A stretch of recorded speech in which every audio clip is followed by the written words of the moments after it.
just like it's, you know, your first time in Japan, your first time in the US.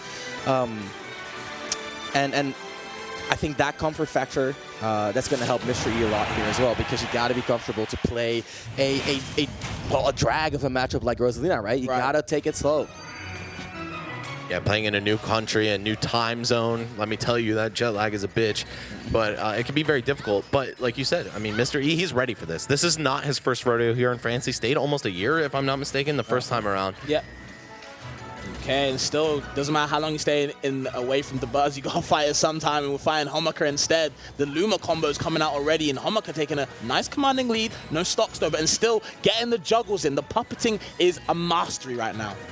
Again, we see Mystery kind of sandwiching himself in those early interactions. This time, though, making quick work with the Luma. And now it is time for Mr. E to shine, right? No Luma available. Nice whiff punish. Homika using both a walk and a wave dash. Two rare movement options. But again, it goes to show Homika, he's ready to play it slow. He's ready to basically play his own game. Trying to go for that recovery mix-up too, going high, but Mr. E, he's seen that before, and wow. Yeah, that ledge invincibility expiring obviously faster the higher your percent is, right? So we're going to see Mr. E capitalize on that. Yeah, you can't hang on that ledge just that little bit too long unless you want to, you know, deal with whatever Mr. E's putting out, and still keeping the pressure on. You can't go nowhere at the moment. You want to talk about explosive? Mr. E right now is not letting Homika land. He's been in disadvantage basically since he lost the stock. And even in these situations where he gets like a small hit, Mr. E immediately sets up the pressure again, right? Look at this. Homika gets like 1 or 2 neutral hits, interactions even. And then it's back to the corner with you. Oh, falls out of the blade. Just pushing him away. Between the hits? The DP. The DP. The DP. That was raw, bro. Parry into DP. This guy's looking like Ryu. In Street Fighter, you know? Mr. E now with the commanding lead. Homika would look like a strong start, right? 80%-ish. Now Mr. E finding his stride, and again, it's the consistency. I like the effectiveness of Mr. E's spacing. I think if we compare what's going wrong here between the two, is that Mr. E's positioning is just a little bit more consistent and his spacing is a little bit cleaner, right? And then Homika, he's taking his time, and it can be a powerful thing, but when you're taking your time down there, you're getting stage spike. When you're taking your time on edge, you're getting forwards. What actually happened? Homika dealt 70% to Mr. E. Didn't take anything. Then I just see a flash, Mr. E 3-stocks him. What changed? I don't know. I honestly couldn't tell you. I think once he gets started, he's just so hard to stop, right? Right? Yeah, and also, like, Mr. E has really shown, especially throughout this bracket particularly, to be really fond of that run off into up B stage spike, right? And if you're not ready for that, it's so hard to react to. One of the fastest moves in the whole game. And I think, like we said, right, Homika just taking it slow early on, Mr. E not ready for that. But as soon as he realized, okay, he's really taking it slow. He got that forward smash. He got that stage, right? Like it's a snowball of information, because once you get one piece of information to stick, you can base your next reads on that initial bit of information, right? So in that sense, just being successful once leads to more success in the future, and to adapt then becomes harder because it's all based on each other, right? You have to dismantle the house of cards, but you don't know where exactly that critical support card is. All right, off stage already. Just the forward throw, the only damage dealt on Mr. E's side. But hold on, we're getting shades of the beginning of game 1. Yeah, right? this is just what happened. But now Luma's gone, right? And this is where Mr. E, again, this is where it becomes the Mr. E show. A little bit off on the juggle, that's going to be big. Homika waiting for Luma. There she is. And now the ward is on deck. Let's see if we can find it. Oh. Yeah. Looking at condition that held shield. Obviously, Lucina, with all those great sword normals, you're tempted to block. And she doesn't have the greatest reward off grabs. So Shieldbreaker's such a valuable asset in this character's toolkit. Wow, those aerials, though, making quick work of Luma. So easy for characters like Cloud, like Lucina, to just get rid of her in 1 or 2 shots. Okay, Backasm just pushes him away. Homika just trying to get something started. This is a much better game than the second. Still getting pressure on the ledge, though. Nice mix-up from Mr. E. But now, drop zone fair. And it's going to drop him quick to the stock. Taking E going ahead. Homika again, taking it slow, right? And in this situation, taking it slow means giving your opponent time. You don't want to give Mr. E that much time. Homika at his strongest when he's directly pressuring Mr. E. And that is what we're seeing right here, right? The corner pressure being established, the return of Luma, setting up the pressure, right? And this is where Homika wins. But Homika needs to stick to it. You cannot suddenly start playing slow and give Mr. E all the room that Mr. E wants, right? And that is where these chases come in big, and that's that interception. That is turning up the heat, playing it faster, forcing mistakes, and that is what you need against a player at the caliber of Mr. E. You cannot just wait for him to make a mistake. You gotta force it out of him. Another character that really thrives on those jump-ins, right? And Rosalina loves to shut that down, courtesy of up smash. Hold on, though. Mr. E with no jump. All about Homika, a little scared to pull the trigger.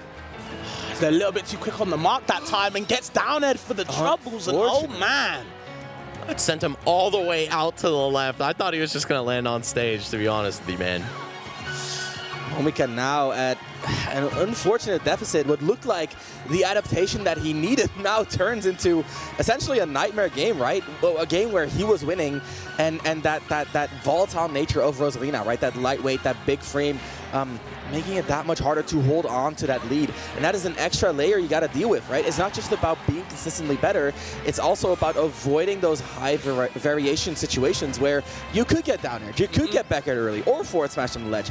That is the essence of Rosalina. It's about being consistent enough to not get caught by high risk, high reward moves like that. All right, the forward tilt, another great answer to a character like Rosa, right? You hit Luma away, you stuff jump-ins, and also it's just huge, right? It's not unpunishable by any means, but it's pretty damn safe. And it's more of a question of how do you land now? You know, I mean, Mr. E's trying to struggling to kind of get some middle ground. Okay, swiping away again and again at Luma, still living, and again, you can't trade with up smash. How do you land safely is the question that Homika's answering and or even asking. I don't feel like Mr. E has the answer right now. Overshooting with that grab. Stock, go ahead, Max. No, that's all I had to say. Yeah, after the final stock, on the same wavelength, even after that unfortunate, or well, in Mr. E's case, fortunate early KO, Homika pulling it back, which is really, really good showing for Homika, because it means even in these situations, again, we talked about composure so much, it's easy. You're in losers quarters. It is the heat is turning up, right? Mr. E has the first game on you. You got to make something happen. Homika staying calm here. And not too calm this time, right? He is putting on the pressure a little bit more. That early down air to interrupt the juggle this time, the jump in there, but Mr. E just a step ahead. And Homika, even after showing great adaptations, not quite all the way there.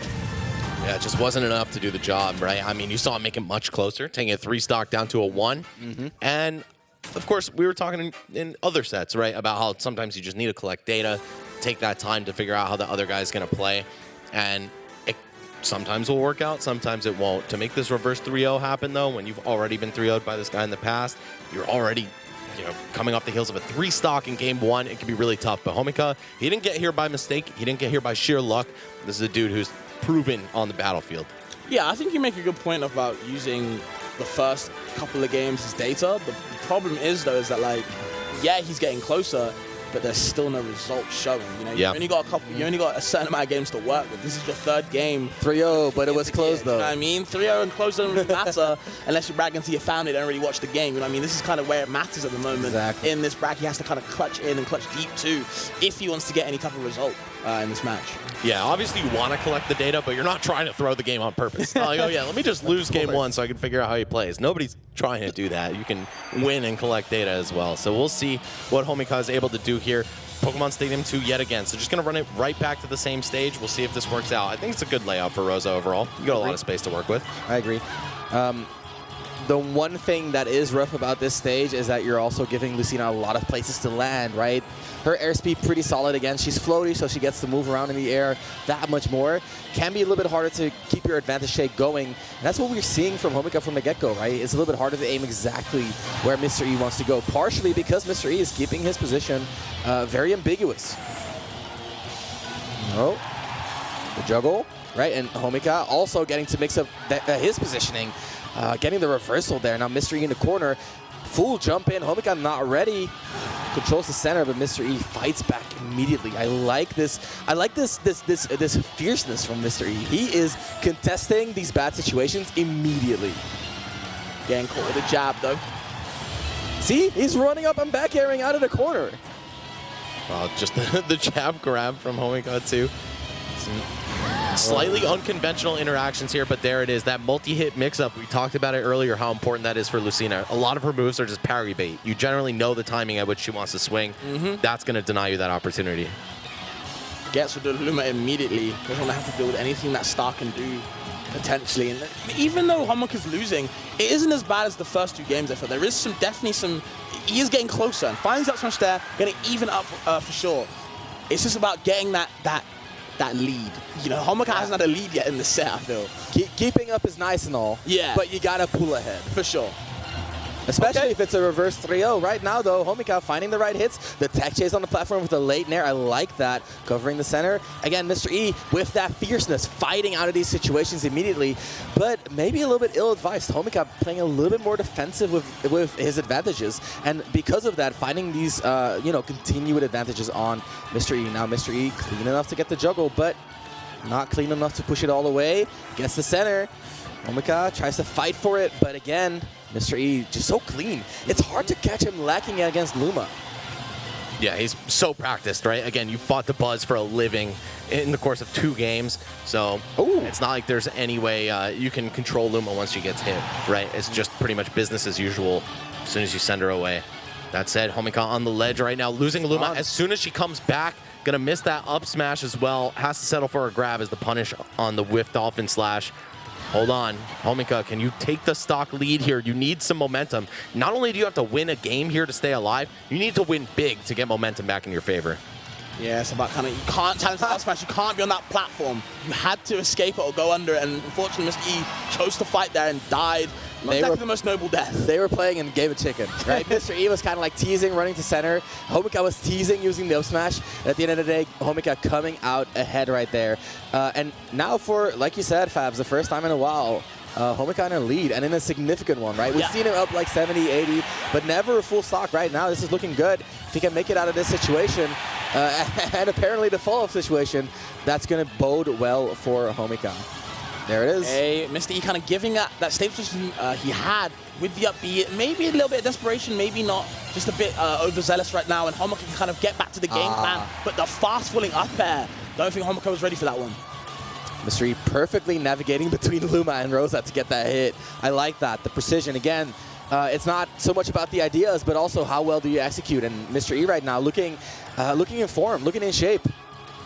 This is very close to the end, and in fact is the end. Homika stays alive just barely, though. Of course, 2-0 in Mr. E's favor before that. We were talking about how he needs to deliver a big win.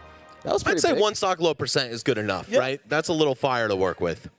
He was in a 9.7% range. You know what I mean? Like, he barely got hit. Definitely like that. Definitely like that. And the biggest good sign here for Homika is not even like the degree to which he won. It is that he's shutting down the game plan for Mr. E more and more. He's intercepting this aggression. He's respecting these reversals essentially from Mr. E, right? Like that fierceness. He's ready for it now. He's not getting intercepted. He's not waiting as much as he should as he was before. And right now we're seeing Homika reap the fruits of his labor. I think going into the next games, a big thing, though, is going to be the stage, because I think part of what helped Homika succeed there was PS2. There were some situations where Mr. E got that hit on Luma and couldn't quite finish it because of the hurt box shift or the size of the stage, a combination of both. Mr. E now getting a counter pick cannot be understated how powerful that is. Yeah, he now has 2 to work with. Exactly. 2 up. Has 3 to work with now, so he's got a lot of time to kind of like think about what he needs to do.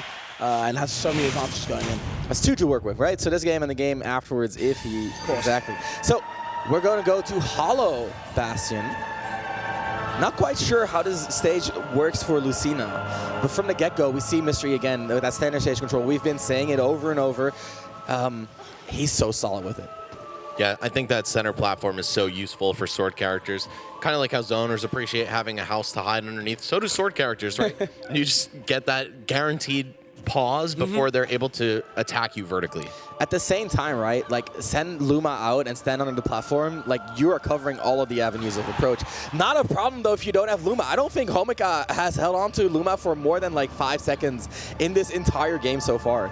And that is showing in the percentage. Only 40 on Mr. E, even though Homika has been getting these hits, but it's like a dash tag like that, 5%, there's no reward to be found. Yeah, you can't exactly knock Lucina's sword out of her hand, right? So Yes. there's no way in which Homika can deny Mr. E the advantage in terms of the layout here. Recovers, a little bit more ambiguous with the positioning, tries to go for the get up, instead covers the center, nice down tilt poke. Now Homika gets to basically stall for Luma by putting on pressure. There she is. Can she survive for more than a second here? Mr. E already out for blood. Look at that, the Luma already nearing 0 HP, and there it is. It's hardly 5 seconds before the character's gone, and Homika just not advancing enough while Mr. E is hitting the Luma, right? And that's the biggest thing. If they're hitting Luma, you get to whiff punish them. Make use of that. What's the game plan, though, for Homika? It seems to be when Luma disappears, Homika looks kind of lost. They're kind of struggling to kind of operate in neutral. And Mr. E, I feel like he smells blood in the water. Oh, smelling blood here. Homika smells insane amounts of blood. Getting that back air into back air at like 50?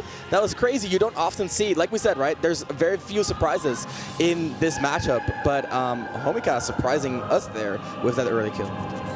It's real hard to edgeguard Lucina, but Mr. E has run into now 2 characters in a row that actually have some good answer against Dolphin Slash. For Rosa, it's Luma, right? And down air, especially the massive disjoint on that. We haven't seen it come into play, but the peach with the turnips, suddenly, he's going to turn it up, respond with an edgeguard of his own. That was a headshot. That back air was perfectly spaced as Mr. E was retreating back to the stage. Homika gets a bit of advantage now, but again, it's all about making it stick, right? And these few hits are not enough. 45 on Lucina. With the way this momentum has been in Homika's favor so far this stock, you'd feel she'd be at like 100-ish. But Mr. E, very, very capable at basically limiting his worst case, right? Like, he's making sure that if he does get hit, it's not that bad. Yeah, for sure. The one thing that I'm not liking is that he's kind of throwing a lot of aerials out in Mr. E's face, and you can't really want to challenge, or you don't really want to challenge these disjoints that kind of Mr. E has. It's never going to be a good situation for you. And he's again sending out Luma into the battlefield just to get swatted away back into the pocket. It's the worst kind of trade I've seen. Yeah, you could feel free to send Luma out to do the dirty work, right? But Lucina doesn't even have to interact with the hurt box. Yep, that sword coming in clutch, and Mr. E so efficient at KOing the Luma. Homika, like you said, Fabs, right? In these situations without Luma, looking a little lost, gets these like small hits, weak hit, downer, gets mixed up himself. It's just not coming together for Homika in this potentially final stock. Gets that KO, gets to the final stock of Mr. E, but is it too little, too late? Look at that Luma again. This is just abuse. Yeah, just watching your partner getting smacked around like that isn't exactly the best way I'd spend my Saturday night. Either way, I don't know how Homika does it. Has to find a way back into this game. That was looking a bit down and out for them, unless they can find a bit of an advantage right now. Oh, and Luma going out there is just terrible for him already at 100%. You're knocking on death's door. She'll be back in a few, but not soon enough. And there it is, the back air off the ledge. Mr. E taking it 3-1 right there, but still quite a competitive set. Homika really turned it up in the back half of it. For sure. I think, yeah, just the efficiency at which Mr. E got rid of Luma, it felt. Like, I felt the oppression all the way down back here, right? Like, how do you deal with that? Yeah, a player of that experience with Luma's hurt boxes, hit boxes, and how to sneak your aerials in without that clank, right? Because as Luma uses their move and you use your move, you kind of clank it away. Mr. E almost never suffered from stuff like that. Almost always finished the job and then very methodically just went on to pressure Rosalina. And we haven't really seen anyone make Homika feel uncomfortable on solo Rosalina.